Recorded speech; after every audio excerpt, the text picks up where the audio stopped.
to my YouTube channel. In today's video, we will going to solve very famous LeetCode question number 69, which is square root of x. In this problem statement, we are given a non-negative integer of x. We return the square root of x rounded down the nearest integer. The return integer is should be non-negative as well. So let's take an example. So we input x is equal to 4, so output is 2 because 4 is square root of 2. uh, let's take a second example. We give an integer of x is equal to 8, and so output is 2 because the square root of 8 is nearest to 2.828282. So, and since we rounded it down to the nearest integer, 2 is a return.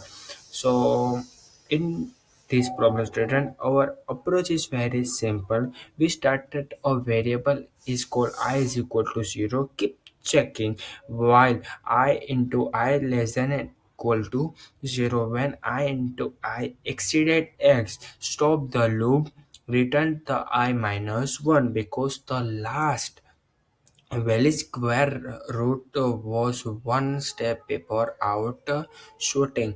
This works because we are simply finding the largest number. Let's write the code. First, we declare a variable called I is equal to 0.